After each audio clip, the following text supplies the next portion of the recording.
welcome everybody to the 23rd Annual Scholarship Reception and the Paul Chikahisa Memorial Lecture. I'm so glad that you could join us tonight. I know if you're like me, you have been, sitting in front of your screen all week. So it's so special to have you here and to be able to do something that is as close to in person as we can be, and hopefully next year we'll all be in the same room together. This is all going to be virtual for one more year, so for this year, and we're going to be doing a YouTube series just like we did last year. It was really popular and it allowed people to listen to interviews and experience the community when they could. So all of this will be put up on YouTube. It started this past Monday and it'll end this Saturday. And today we will have our memorial lecture again, which will be recorded. It will be posted on Saturday. And we're going to start off with a trailer video that is going to give you a really nice overview of the series that we have prepared.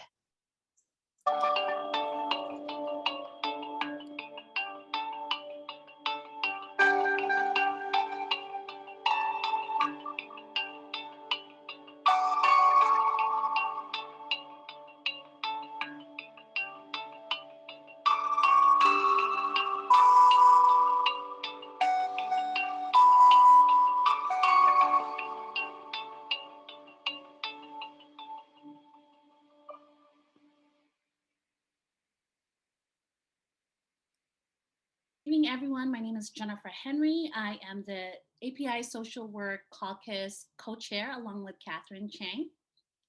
Every year, there has been unique themes for the reception and opportunities to recognize the bridge between community, the students, as well as the University of Southern California family. This year's reception theme is Resilience and Leadership, a community of hope and healing. We want to remember not only the achievements APIs have had within the past year, but also acknowledge the injustice the API community has faced with COVID-19 and the rise in anti-Asian hate crimes. Even though hate crimes overall declined, there is a continuous increase in the API community. Data shows that there is a 169% increase in anti-Asian hate crimes within this past year. Stop AAPI Hate cataloged about 3,800 hateful incidents during the first year in the pandemic. We would like to have 30 seconds for a moment of silence for the API community members who have died, been injured, or abused due to hate crimes, and to stand in solidarity with the families and community members affected.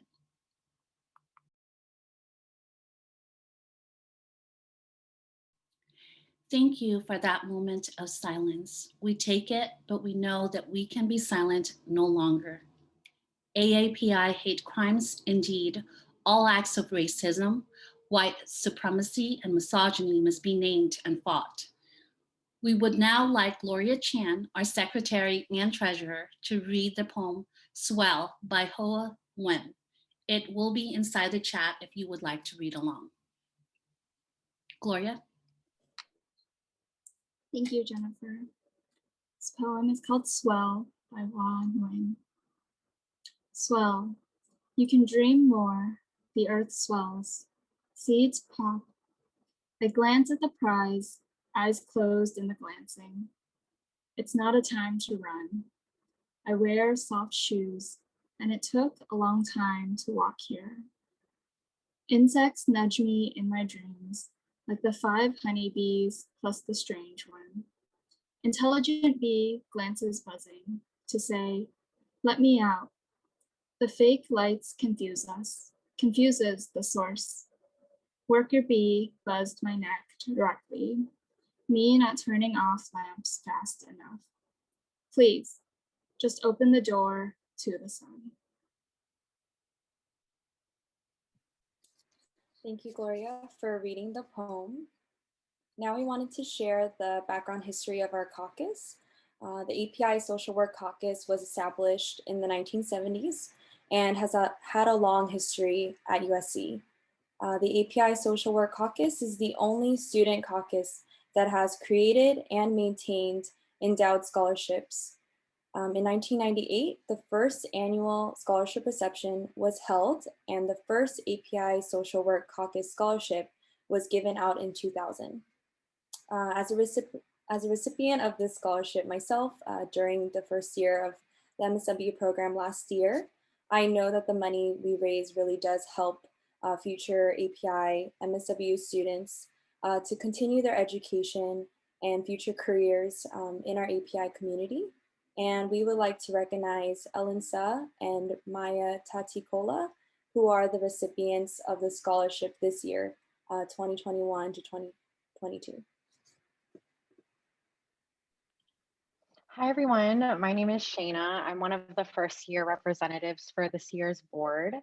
We would also like to recognize our awardees for this year. Based off of our scholarship reception title, we have created 2 awards for this year.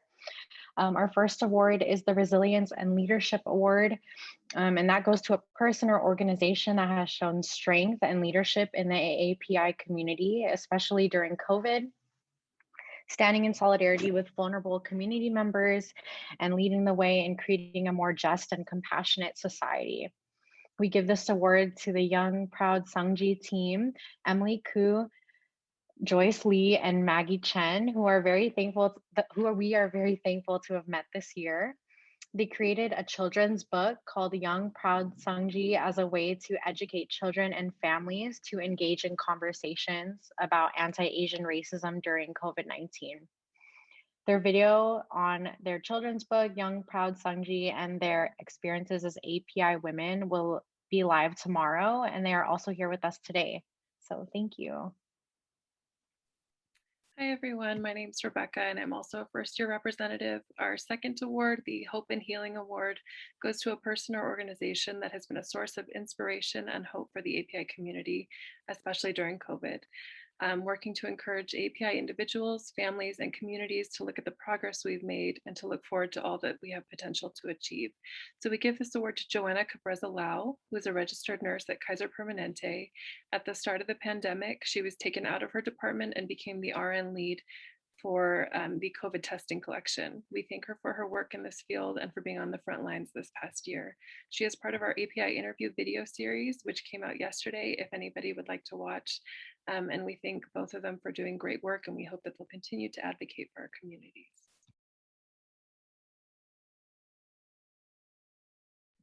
Thank you, both Shayna and Rebecca.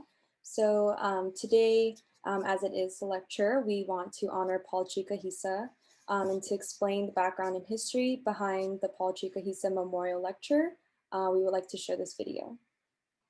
Since 2010, the Paul Chikahisa Memorial Lecture was established through the generosity of alumna Frances Chikahisa, who received her MSW in 1959, and through the family, friends, and colleagues and students of Paul Chikahisa. We are pleased to recognize Frances for her dedication in establishing this important annual lecture, and to the many friends, colleagues, and students who continually celebrate Paul's legacy.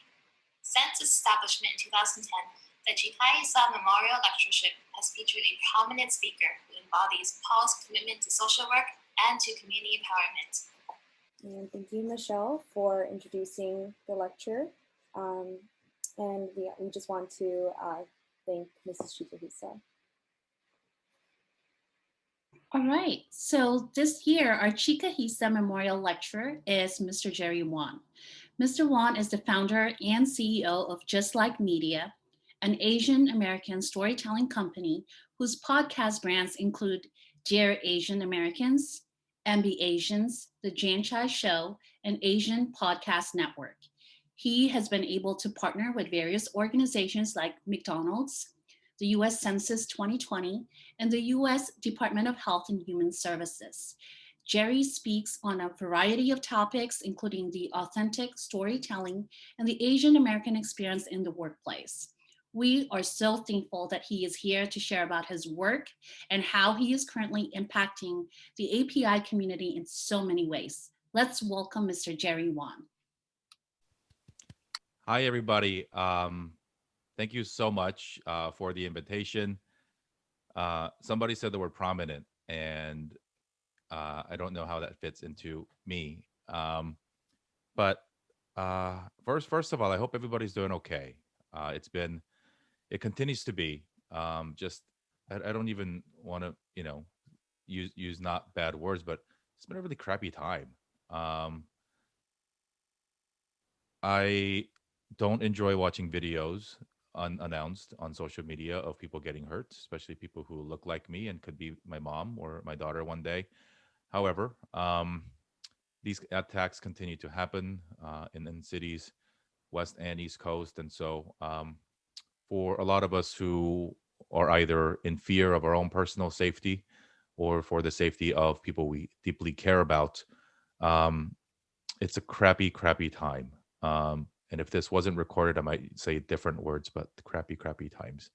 And even apart from that, on a more global scale, Asian American brothers and sisters in India are continuing to deal with COVID, and really not seeing a way out, regardless of how much money or resources are being donated or advocated, or I guess even helps for. So as we celebrate today and all the wonderful things that you continue to do, and as you will do, going into the field of helping other people, really, um, it's a weird time to be.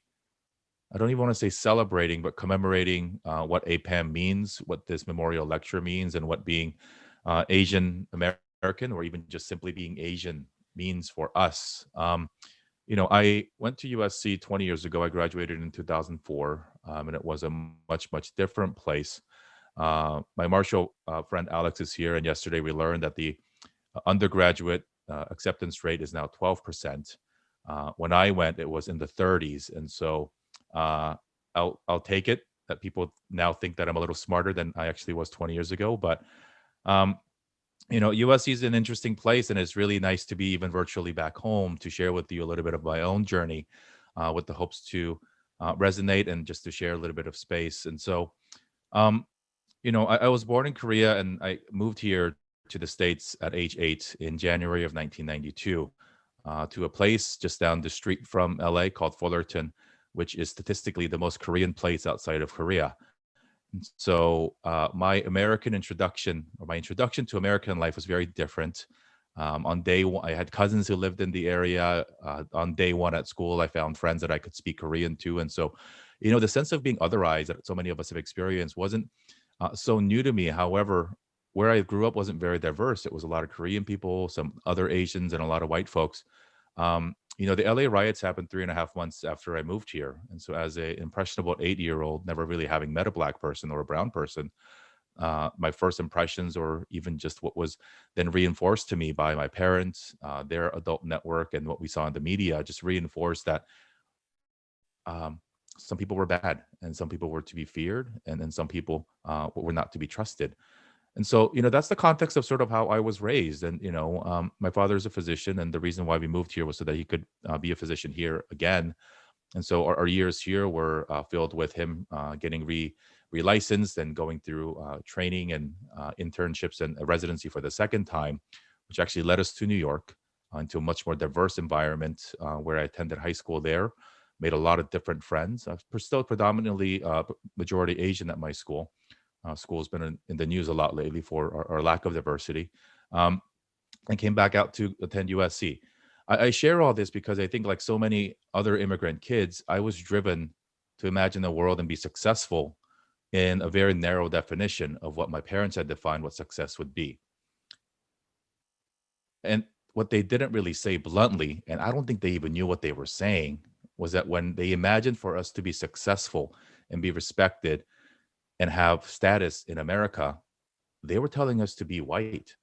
They were telling us to be as white as you can, go to the right schools, have the right jobs, and fit in.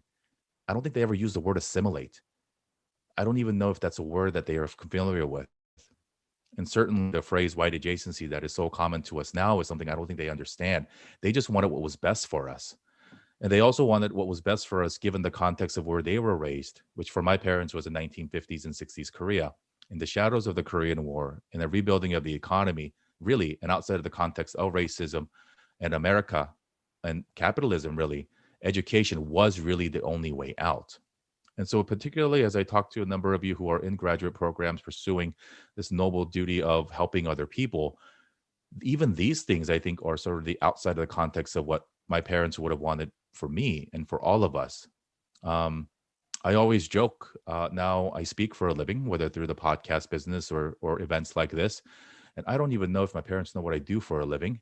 However, I don't ask them for financial help, and their grandkids seem happy and well fed, so they don't ask any questions.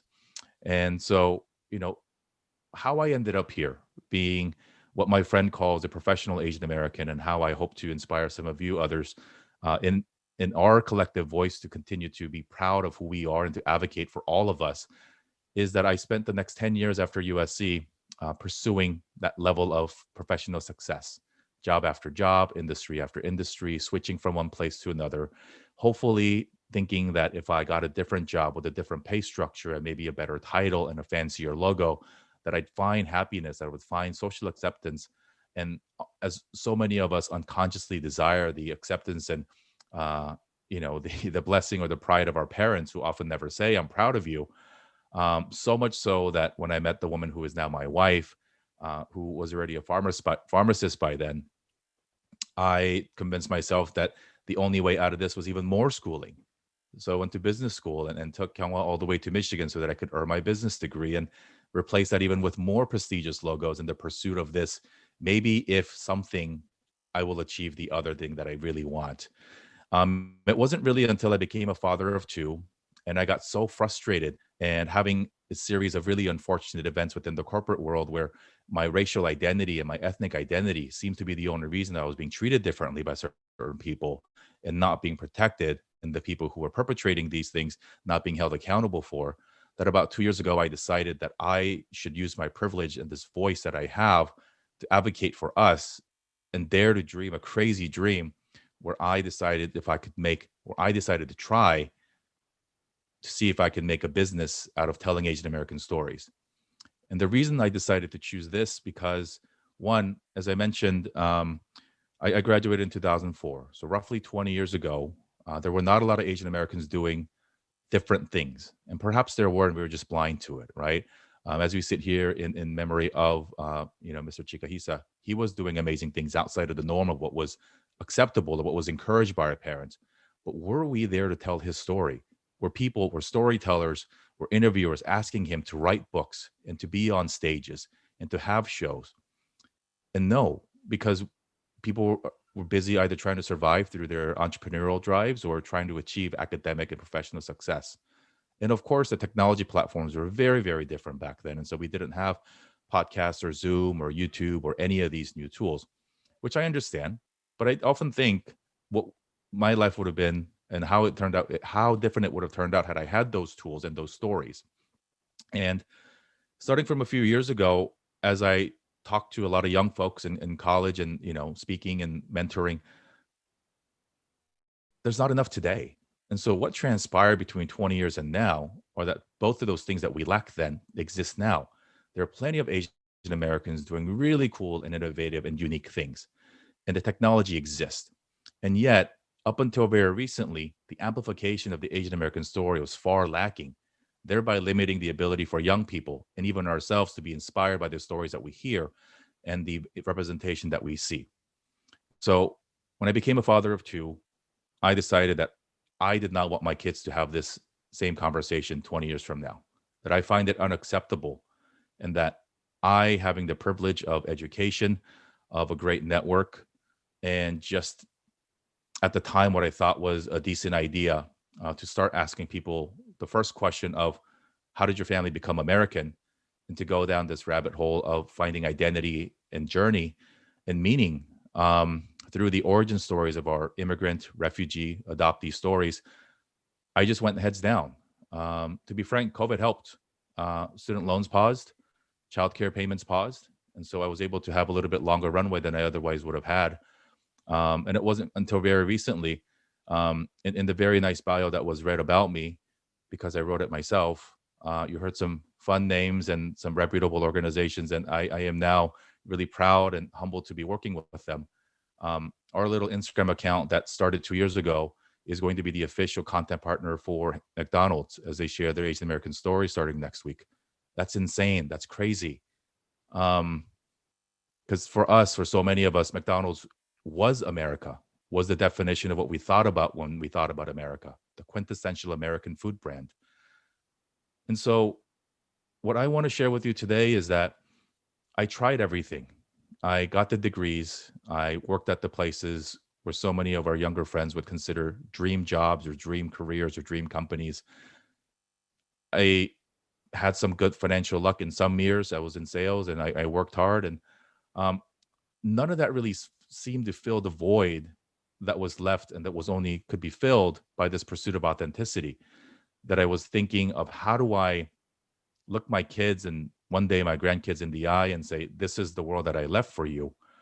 And so that's the story. I share this because I joked earlier that my parents might really not know what I do. My friends don't even know what I do. And even if they understand what I actually functionally do, many of them are quite confused on why I do what I do, and really confused on even if it's viable as a business. It is, and it's fulfilling, and it's the best thing that I've ever done in my life.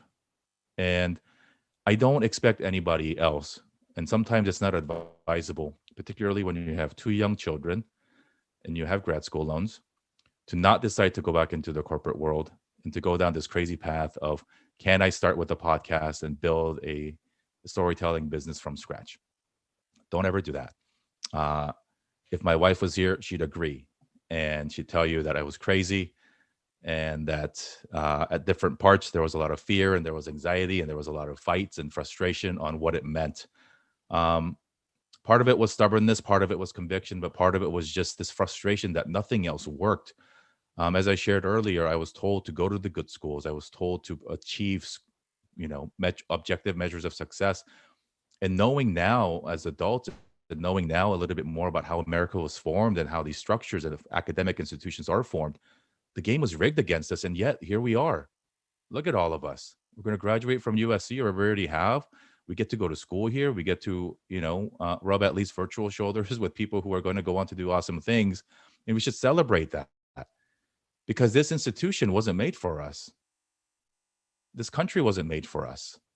And so we are surviving and thriving here, not because of the systems in which we participate, but despite the systems in which we participate.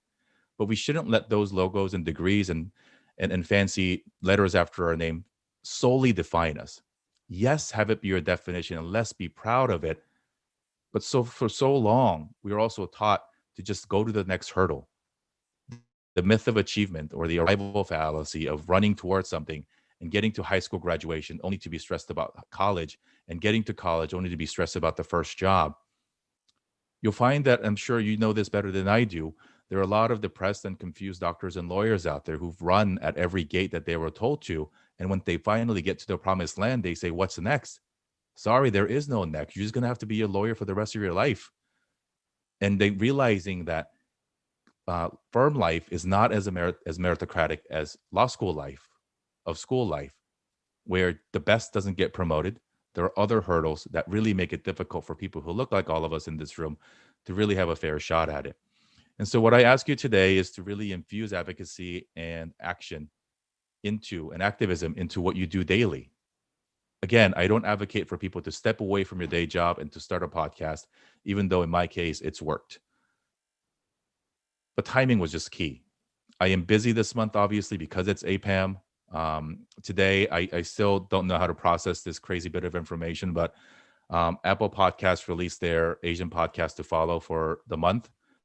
And my podcast was included in the list, but they shared the list in a way that placed my podcast as the first show that comes up. And I still don't know how to process it. A part of me thinks that this is exactly what I work for, and of course this would happen. And yet, I still like to think that this is insane. That, a kid born in Korea who has all the right credentials, but accidentally ended up starting a podcast, would be celebrated. And it's not me, but it's our collective stories of the more than 100 people who've shared their stories with me. And as you go into this work, particularly of helping people amplify our stories, we talk about mental health today, also at the intersection of May being both our Heritage Month, and Mental Health Awareness Month.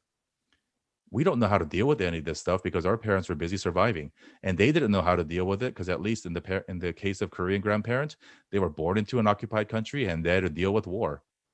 They didn't have the luxury or the privilege to talk about mental health. My mom's middle brother passed away this week, and I don't think my mom knows how to deal with it.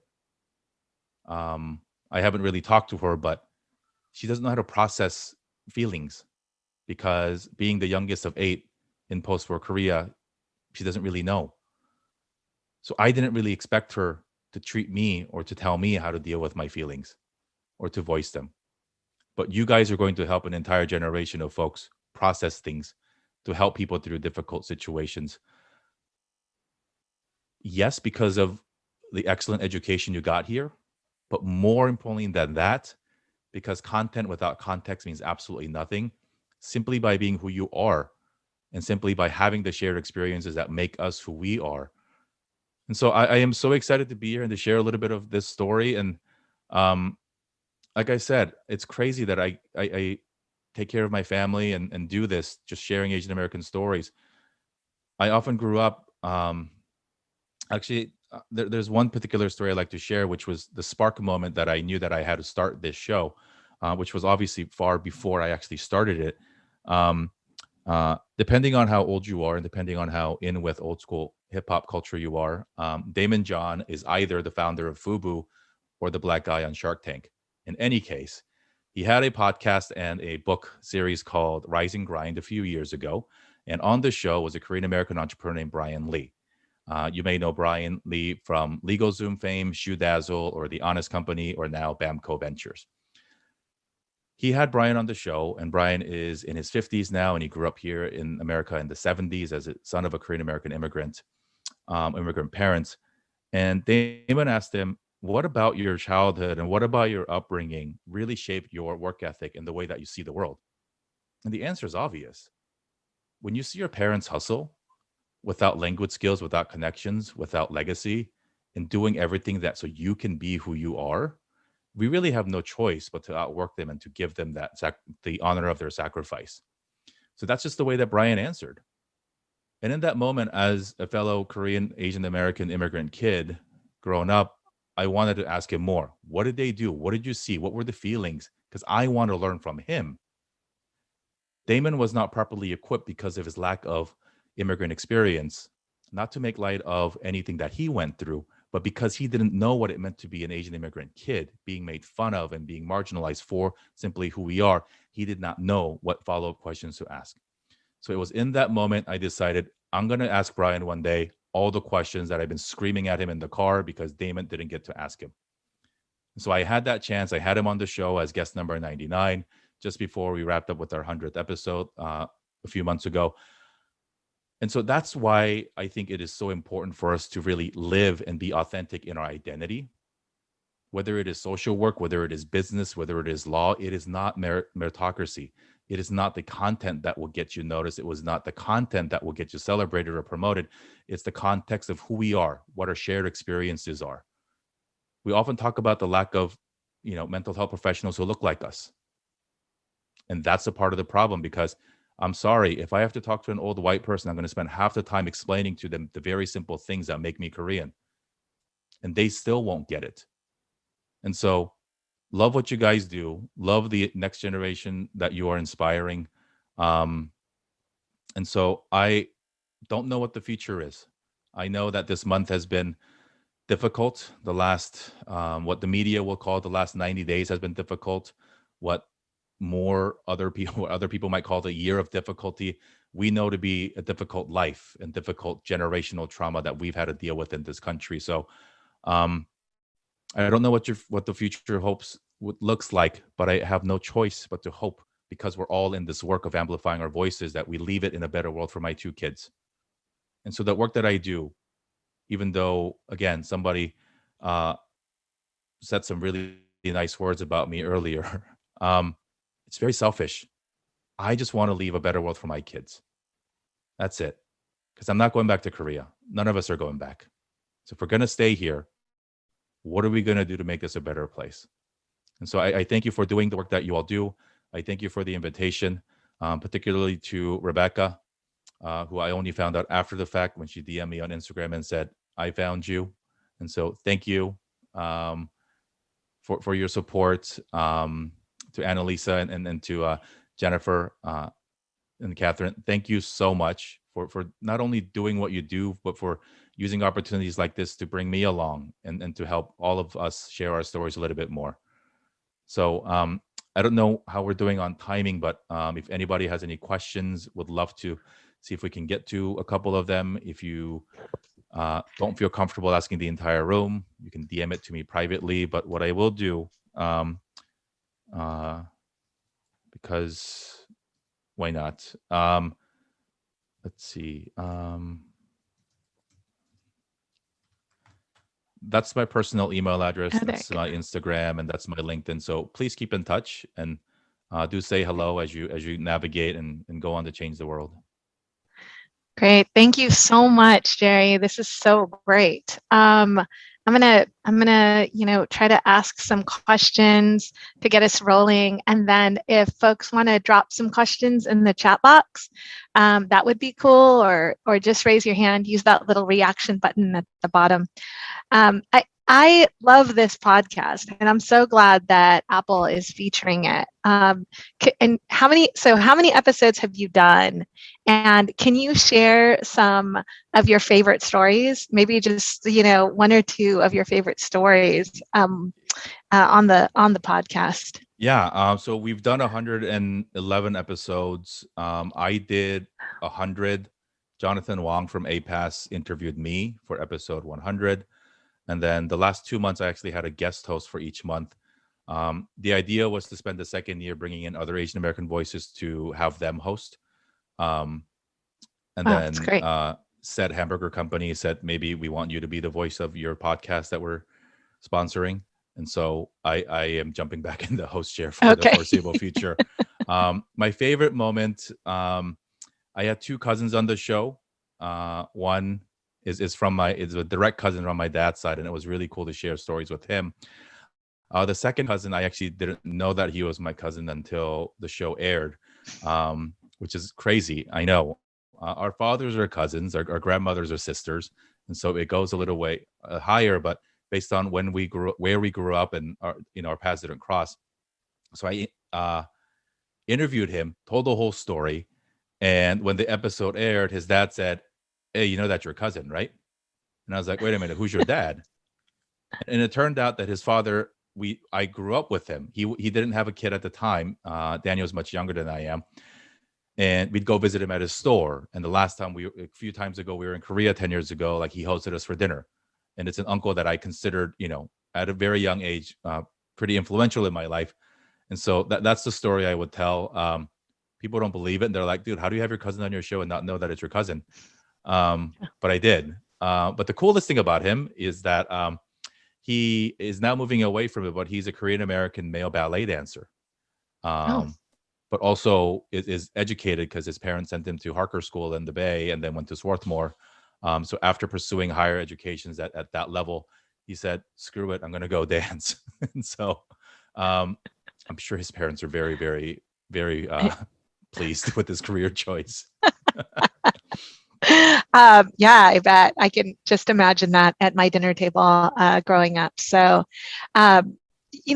when you do Dear Asian Americans, one of the things that I really love is that you highlight this variety of culture within this larger Asian American umbrella.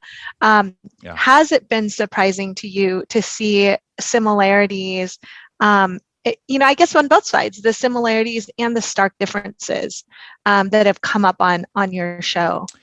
Yeah, I think the challenge is when somebody is audacious enough to call something Asian American and Asian Pacific Islander even, and my personal belief is people who don't understand the differences in the culture just lump this all together. Like anything west of California gets 1 month. Initially, it was a week. It should actually be separated. But even within the Asian American or Asian diaspora, it's so rich and diverse, right? And so in most cases, I am the guilty party. privileged East Asian dudes dominate the Asian American narrative, both in the business world, in the community world, and in the philanthropic world. When you start to dig in and you want to be known as something Asian American, you actually have a duty to be as diverse, as intentional, as inclusive as you can. You can't be exhaustively inclusive, right? Because it's not possible. Technically, Asia goes all the way to the Mediterranean Sea, and most West Asians don't identify. However, are you telling the Laotian story? Are you telling the Burmese story and the Bhutanese? We usually don't. From a numeric perspective and the distribution thereof, so 85% of Asian Americans are one of 6 nationalities, right? China, Korea, Japan, Vietnam, and Philippines. So does that the 7th person, if it's one of the other countries, is that representative? I don't know. It's tough to say, right? But what I have been really, the themes are the same, which is that we always feel other, right? And we feel other in different ways, and we have this yearning to want to feel connected. One particular narrative that was really new to me, again, my primary identity was Korean, then Korean American. It wasn't like Asian Americans all new to us, right? And it's almost a matter of survival at this point that we identify as Asian American. But I actually had never met, as a personal friend, somebody who was an actual refugee from Vietnam after the war. There's a word that every Vietnamese person uses that I never really use in my vocabulary, and it's harrowing. It never gets any easier to hear it. But knowing that that's where some of us start and knowing where some of us end up, I think we often like to think in a capitalistic meritocratic society that we judge by where people end up at. But when you learn where people started from, like look at USC Professor Viet Thanh Nguyen.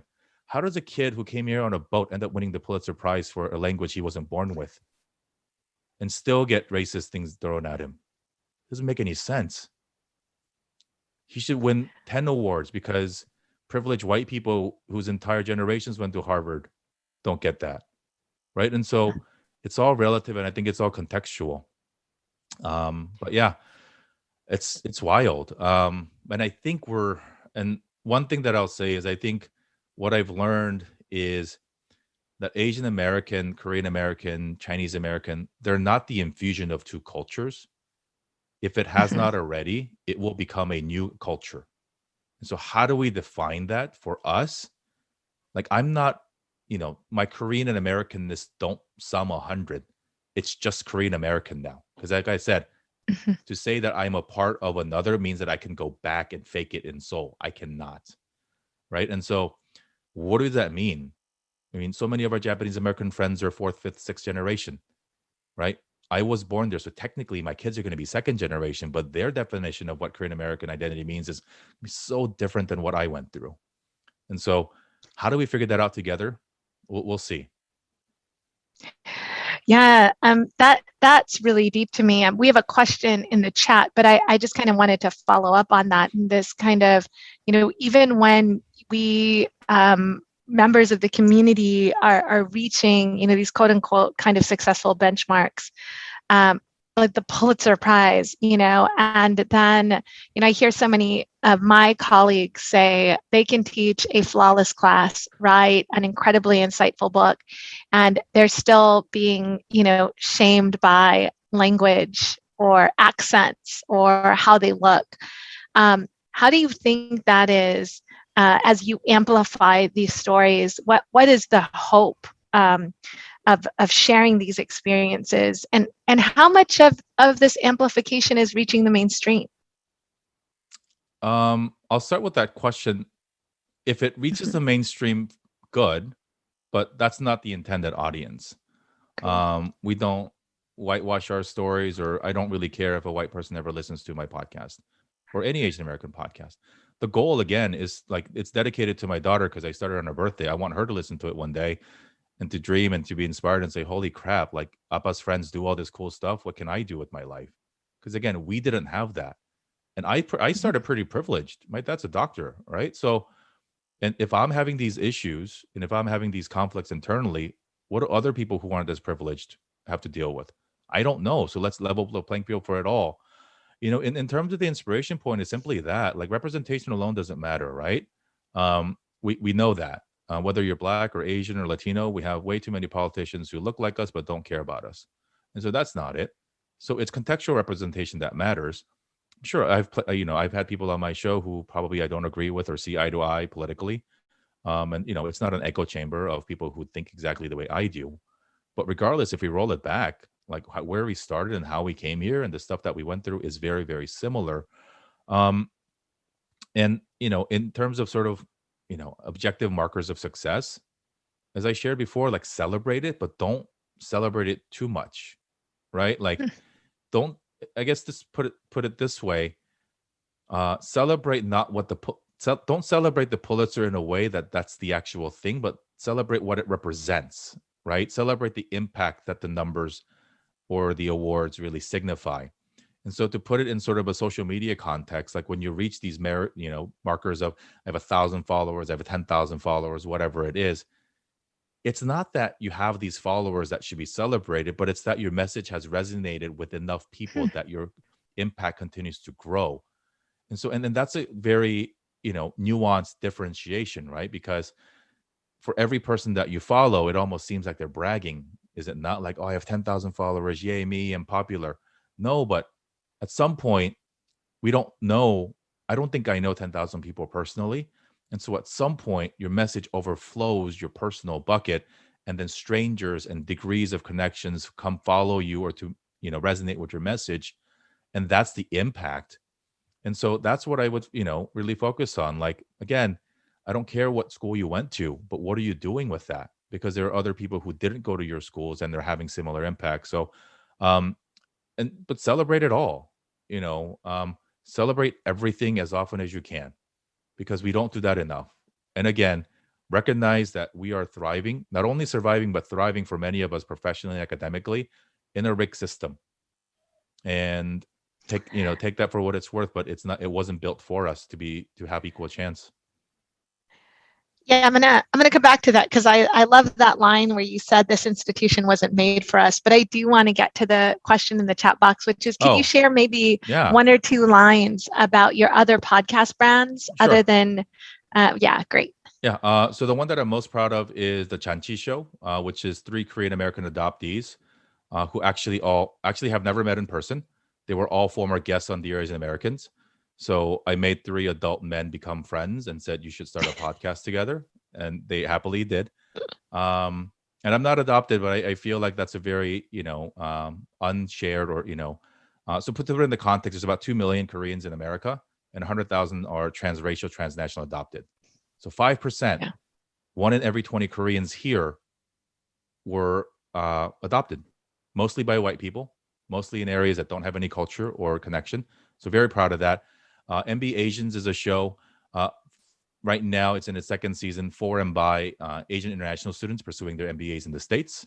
Korean American parenting, pretty self-explanatory. I partner with my friend who's a child psychiatrist, and we talk about parenting issues. Another one that we had sort of put it on hiatus, Beyond the Resumes, was a career show. We started at the beginning of this year, and when all this stuff happened, we just decided career stuff probably isn't what's on top of people's minds. We did a short limited run for David Kim, who ran for Congress in the 34th district. And so that one was called 34 for 34. And I think that's most of it. And so, and I'll share a little bit of sort of, my goal is really to have a portfolio of shows that tries to get into very many niches of untold Asian American stories. Will we, can we get that exhaustive? No. But we're still just on year 1-ish. And so we'll see, how we can go from there. That's great. You've talked a lot about the empowerment that you are building within the community. And I just want to spend some time asking, what your perspective is around building solidarity between, Asian American communities as differentiated as we are, and the Black community, the Latinx community, indigenous communities. It seems like this divide and conquer, that has been happening with white supremacist thought, can only be won through solidarity. And what has been, your experience with that through this storytelling venture and the work that you've been doing? not necessarily in the work that I'm doing, but I just think in the lived experience that I've been able to have. You know, I mentioned the LA riots earlier, and if you take that as a vacuum, which many Koreans did, it was that black and brown people were looting and burning our stores while LAP didn't care. Factually true, but again, without context. Many people point to the beating of Rodney King and the acquittal of the four LAPD officers as the spark. Factually true, not contextually complete. Then we go back and say Sun Jadu, the shopkeeper, shot Latasha Harlins in the back while she was just walking out with a bottle of orange juice. Korean woman kills black girl, doesn't serve jail time, problematic. But we also have to go back and understand why there were so many Korean people who owned liquor stores in South LA. That's because white people were selling their stores and getting the heck out of town during the 60s and the 70s when they decided that it wasn't safe for them anymore. So during the white flight out of Los Angeles, the only people who wanted to buy businesses for economic opportunity because Korean entrepreneurs couldn't buy into other types of businesses had to be these liquor stores, had to be these dry cleaners, had to be the other manual labor blue collar retail establishments. It's an economic problem, right? So let's talk about that. And people, myself included, like I have this perspective now, but it wasn't always with me. So going back as far as you can to really understand the root cause of these problems and understanding that instead of trying to win the game of life or whatever, like take a step back and see if the game is fair in the first place and who made the rules of the game and who stands to benefit regardless of the outcome of the game. And in this country, it is not us, right? And so one, I think, I had this really crazy moment about a year ago, right when more Asians in America were starting to wear masks because our people back home were, and I don't know, we believe in science. I I was at the supermarket. My wife, I said, is a pharmacist. She works at a supermarket environment, and so I was out there dropping her off and shopping. I was wearing my mask. This was at a time where most people were not wearing masks yet, and as a big Korean dude wearing a mask when the president at the time was calling China virus and just feeling all our eyes are on me not wanting to move loudly, me not wanting to breathe loudly, and just trying to be invisible. And I'm not very good at being invisible. So in that moment, a lot of things happened. I was conscious of my breath. I was conscious of my movement. Everything moved slowly. I was just having anxiety all over, but in silence. Eye contact with Asian people, you get the nod of I see you. And then you see the people in your periphery and just sort of avoiding you. And in that moment, I realized how privileged I was because for my Black friends, this is every day since birth. And I didn't know what to deal with, like how to process that. Because one day, hopefully, or if I go to a different part of the country, I don't have to fear for my life. And I don't have to think that everybody's looking at me with suspect because I have privilege as an East Asian Korean person. But for our Black friends, especially some of my taller, bigger guy friends, they don't have that privilege. And they deal with this anxiety every day. I couldn't deal with it in a very short period of time. Some people have to deal with it all the time. And so when Atlanta happened, many people reached us. I'm sure we got calls and text messages from many friends of ours. For me, the most meaningful group of people who reached out, and actually the largest number of people who reached out, were Black friends. They said, I don't know what you're going through. I need you to know that I'm here. I don't know what to say to you, but know that I'm here. You tell me what to do. I'll cut a check. I'll go march. Tell me what to do. Poetically, it's the same thing I said to them back in June of last year. I said, I have no idea what you're going through. I never will pretend to know what you're going through, but I want to do something, so let me know. And so there's this resonance. I think there's a shared experience, although so different and unfair to even begin. And then to look at American history and think, okay, why are so many of us here? Why were so many of us allowed to be here from the Immigration and Citizenship Act in the 60s? Yeah, on the backs and the shadows of the Civil Rights Movement, right? Why was the word Asian American formed in 1968?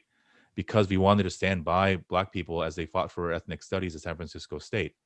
Like it's tied at even the root of our word was literally formed to help Black people. Yeah. Why? Oh, I And love why do that. we hate each other? And so like it's indisputable at this point. And there's so many people in our camp who are anti-Black. There's so many people in the, in the Black community who don't understand, and, and so I don't know. Sometimes it's depressing. Sometimes it's angering. Oftentimes, depending on what the perpetrator looks like in these hate crimes, we demonize them. Yeah. Yeah, I mean, but I think it's so important to bring it back to that history. And that's, all we can, keep doing. So thank you for that. I have two more questions, one that's in the chat box and one that I just like to wrap up with. So the question in the chat box is, there was a recent Times article about why the Asian American story is missing from US schools. As a father passionate about changing the world for your kids, how can the Asian voice be elevated so that it actually transforms the educational system? Run for school board. Care. Yeah. Every one of my kids' friends get children's books with Asian characters for their birthdays. I don't really care if they're white, Black, or brown, or Asian. If my book is the only book on their shelf with an Asian character, then I've changed that person's life. I think we have to do both, right? Like, we have to, one, fight for the system. So it's like long-term, short-term. Long-term is literally run for school board, become teachers, like pay your, encourage people to go into teaching, sit on boards, vote for things, speak at things like this, speak in things like this where the majority of the room isn't Asian, right? In the short term, like, this is my bookcase. I don't know if you guys can see it very well, but this is my bookcase. This is level 4. All of levels 1, 2, and 3 are all written by probably 95% white dudes. And then this is my Asian American shelf, which actually has gotten bigger since I started calling it my Asian American shelf.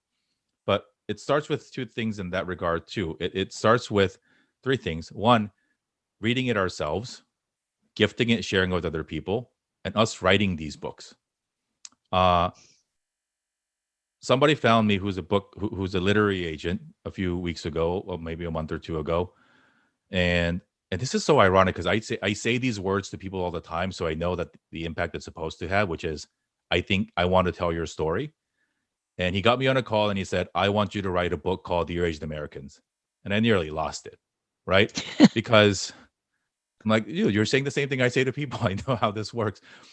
But do we immigrant children of immigrants, and our children actually have the audacity to believe that they can go into a Barnes and Nobles and see our last names on bookshelves? No, I don't think we were raised, and I don't take anything away from all the things that my parents did for me. We don't encourage people to have the audacity to believe and to take up space, even on a bookshelf. And so as I was on the phone with Charles, I said, this is my Asian American bookcase, and I'm going to add my book to it. And he got really mad. And he said, books. I said, okay, fine. We'll write multiple. And so that's, I think, it's all on all angles right now. And one thing that I think we can practically do, again, I know that we're majority Asian American audience here. I think sometimes, that Times article and other things that we share on social media, whether it's Facebook, LinkedIn, or Instagram, we feel that we are over inundating our own news feeds with things that we've seen for the 10th time today. I certainly feel that way. But if we do a Venn diagram of all of our friends in our networks, there are people in the periphery who are probably not Asian American, for whom we might be the only Asian American person who cares enough about something to share. And that might be the only person to read something or to watch something or to listen to something. And I'd rather err on the caution of oversharing than not sharing at all. Because right now, like, this is the Olympics, right? Like, this is a Super Bowl of Asian America right now. Everybody's talking about us. There's millions of dollars being thrown around, and, right? Like, it seems like, oh my God, it's our time. But I bet you, if you talk to some folks from your childhood, your high school, or even your college friends, or people who live in their own insular bubbles, they're not feeling the same energy. And so who's going to be that bridge to let them know that it's the same energy that they need to get with? My friend, a college friend, told me, said, I support all the things that you advocate for. And I said, well, and I didn't actually say this to him. I thought it. I said, I need you to actually advocate for the things I care about. You can't just support me in my advocacy. I need you to care, because as a white dude, it matters more that you do it than I do. People expect me to be an advocate for people like me. People expect Black people to march. But when white people do it, when brown people do it, when other people who don't, if this audience, when we said, hey, we're going to talk about Asian American identity and the majority of the room isn't Asian, then that's when we win, right? Because there's a lot of preaching to the choir here, obviously. And so expanding the audience, getting loud, taking up space. And this is why, as much as I love, enjoy talking about our experience, there has to come a point where we all need to take up space and just exist in places that are diverse and then infuse our stories into it. And so you partly answered my last question, and I can't believe we've come to the end of our time because there's nothing I like better than a good story. But just to maybe add the last half of that question is, this audacity of hope to take up space, it's certainly, as you've said, not something that earlier generations of Asian Americans have had, particularly immigrant generations. I was really lucky to grow up in a household where, we were encouraged to speak up. But, we hear from, these stories of Japanese internment, the stories that you shared of Korean American adoptees, and in so many of these colonial racist narratives, how do we bridge, even between generations, the need to not be silent? It's hard. Because I think part of the way that our parents and grandparents would have defined safety for us is safety from sharing about their own traumas. Yes. There's a gap between I really want to know about what you went through in the war versus I will never tell you about what I experienced in the war. I'm pretty sure. I mean, I don't know. I'm 37, so if your Korean grandparents or Vietnamese grandparents lived through either war, they've done some stuff that they're taking to the grave. You don't survive that being a bystander, right? They've seen some stuff, they've done some stuff. We'd like to know about it to help us get a better understanding, but that's our privilege. They don't want to talk about it. And so I think it's, for me, this is tough. And I am not a licensed or trained person like y'all are. For me, it's really advocating how quickly and how fast can we get down to the lowest common denominator of humanity. Take away all your identities, religion, culture, language, gender, everything that you're born with and everything that you choose to identify as. Then at the end of the day, when you're devoid of all political, all social, and all religious identities, we're all human. And once we start from there, or once you draw the line from there, if somebody's on the other side, then I don't think we're going to see eye to eye on a whole lot of other things. So when today somebody said the Olympics will not let people wear Black Lives Matter t-shirts in Tokyo. That's not political. That's human life. And so if we're not going to agree on human life and the sanctity of every human life, or trying to protect as many lives as we can, then what are we going to agree on? That's where I think the resonance happens. And again, I'll leave with this and sort of my own identity journey of identifying more now as Asian American versus Korean American, is that in no instance of somebody getting punched in the face in the last few months, of getting slashed or even getting stabbed, nobody asked them what nationality they were, where they went to school, where they work, where they live, what private schools they send their kids to, and how much money they have in their bank account. They don't care. Why we continue to put these things on a pedestal and think that those things are going to shield us from racism and attacks, I will never understand. But if we can agree that they will just punch you in the face because of the way you look, then isn't it time that we try to protect all people who sort of look like us? And I understand that it's complex, right? Because my grandparents were born into an occupied Korea under Japanese rule. I was told and taught directly not to be nice to Japanese people when I was growing up. In college, I dated a fourth generation Japanese American woman. And my grandparents were not happy about that at all. Again, it's context. And so, when I learned about Japanese internment camp, I otherized it because it wasn't a Korean experience. And so it didn't hit me that hard. Now I read about it. Now I learn about other things that I didn't. And it hits me differently. And so I don't know. I've been very lucky. I've been very lucky and blessed to have influences and experiences that have shaped my worldview, and even have a supportive system as I do with my wife and my family to go down this journey. I understand that not everybody has the same level of, luck, blessedness, or blessings, or even privilege. And so, do what you can that's comfortable for you, that does not put your own physical, emotional, and even financial safety at risk.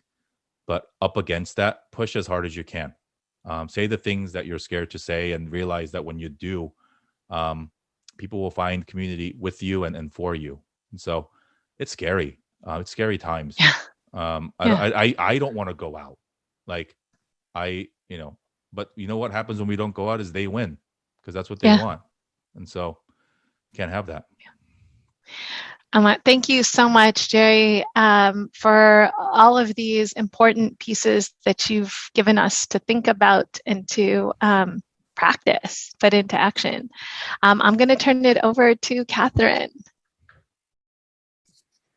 Yes, I just want to say once again, thank you so much, Jerry, for just sharing not only your story, but just points on how we can, make change. And I actually wrote it down, just this one phrase you said about how content without context means nothing. And so just kind of, recognizing once again that our identity as Asian Americans does impact, how we live our life, and who we engage with, and how do we create change. So thank you once again, and just want to remind everyone that this recording will be on our YouTube channel on Saturday for us to share if anyone is not able to make it today. So yes, now we're just gonna go into some of our teen panel, I guess. We just want the future generation to be able to kind of share their experiences with this past year with COVID, with maybe their thoughts on the rise in anti-Asian hate crimes. So right now we would like to introduce our three teens, Harley London Palma, Jonathan Chun, and Tara Gardner. So let's see. Harley, are you okay with going first? Okay. Hi, my name is Harley London Palma. I am 12 years old. I am in middle school. The things I love are art, anime, photography, reading, writing, and hanging out with my friends. For the past year, I have been going to online school. Even though I miss my friends, sometimes I think it's for the better. For instance, with all the hate crimes against Asian people, I am always worried that I will be blamed for things like the pandemic. When I see what's happening to people who look like my grandparents, I'm upset, especially because in many cases, no one helps the victim. How can people just stand by? I'm also angry because no one should be hurt because of how they look or what they sound like or where they came from. I feel that Asian and Pacific Islander hate is something no one should be doing. Even if it's a different race, we are all still human beings. Asians and Pacific Islanders did absolutely nothing, so why do people hate them? Instead of causing more problems during this pandemic, we need to start finding solutions. Here are some ways we can make things better. Educate people about what's going on. Work to end racism. Create places where people can speak up about what's happening to them. Donate money to good causes that are helping the community. Fight for each other. Protect those around you. Stand up for what's right. Keep everyone safe, and literally stop the hate. Thank you for your attention. Thank you so much, Harley. Thank you. We'll go to Jonathan Chun. Hello, everyone.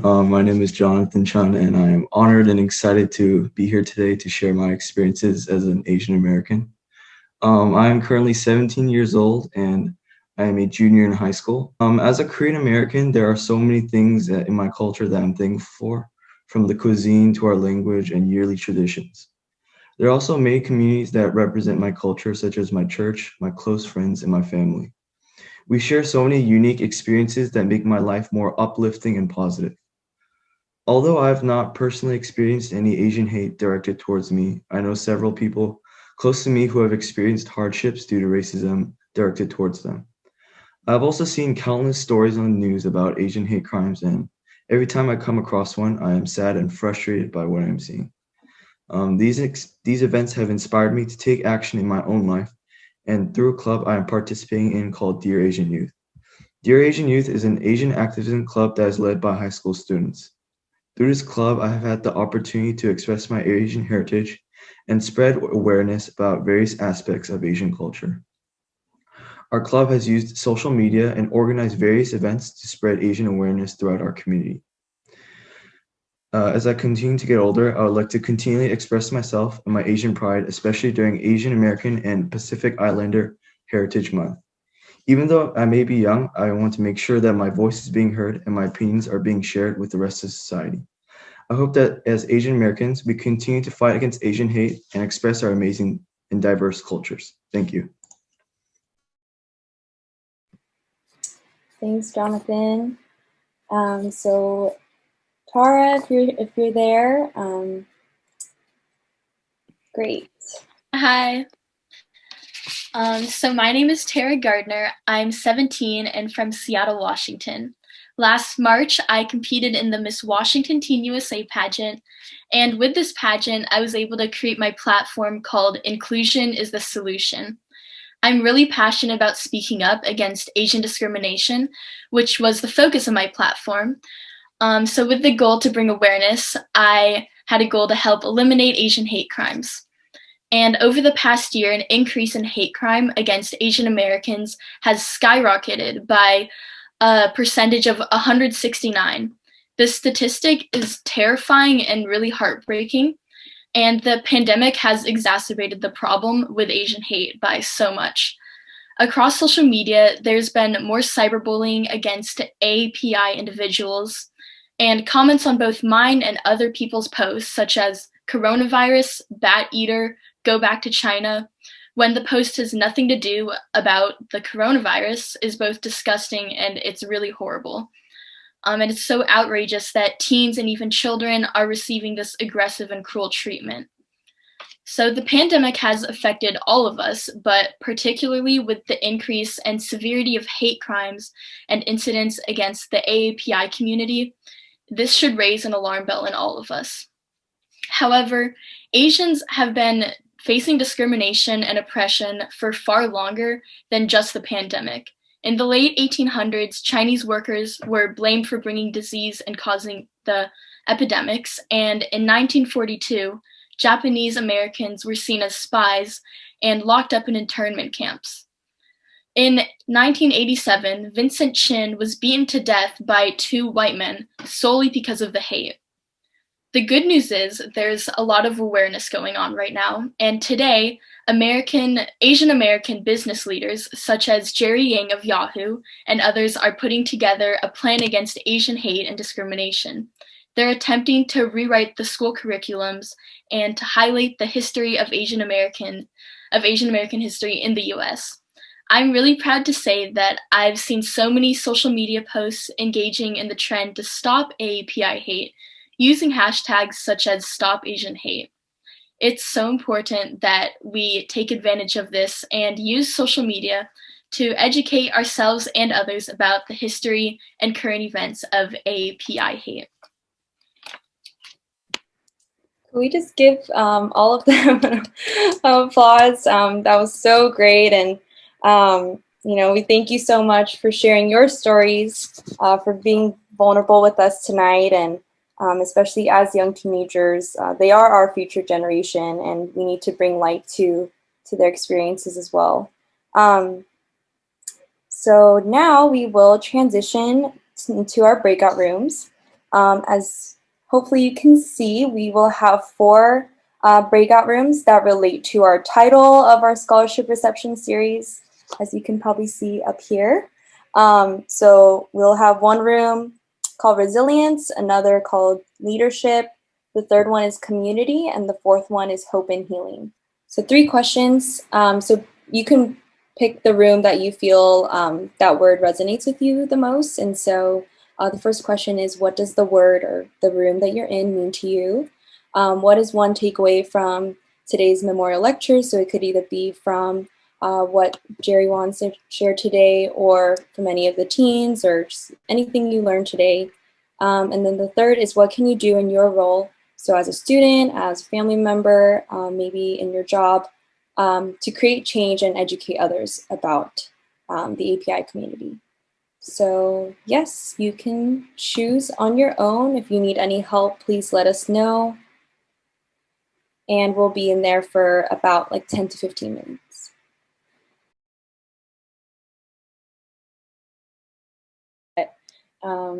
Yeah, if anyone feels comfortable or would like to share anything that came up, that would be great.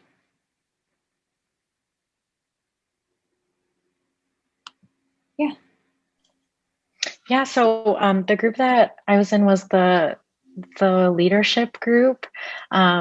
And we kind of got deep into conversation, so we didn't get through all 3 questions, but we had like really great conversation about what the word leadership meant to all of us, and kind of expanding what that means, right? So like being like looking past just like a title or something that we achieve and then now we're leaders, right? I think it's more than that, and it's demonstrated in the way that we uplift and empower others around us, how we give space and platform for others as well, using any kind of platform that we have as leaders.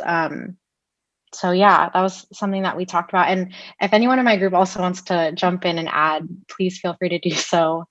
And yeah, we all kind of just shared our own stories as well. A little bit about our own experiences, and some takeaways was, it's just a really great honor. Something I shared was that I'm just really grateful to be sharing this space with youth, with folks in our community that are doing great work. It's just really empowering. I don't think I'm ever in spaces like this where I feel validated for my experience, where I feel validated and heard for how I identify and who I am. And so, yeah, I think for me personally, I'm just, again, really grateful to be sharing this space with everyone. Thanks for sharing, Shayna.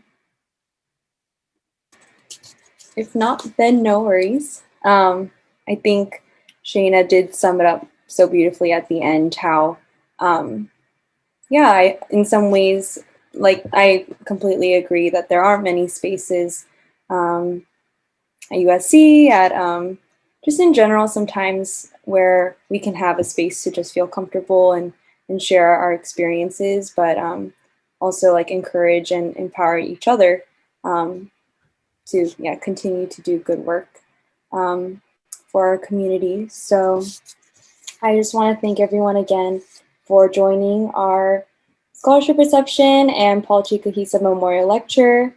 We would just like everyone to know, I believe we put it in the chat, you can continue watching our series for the rest of this week on our website. And on the website, you can also find more information on the videos, as well as how to donate.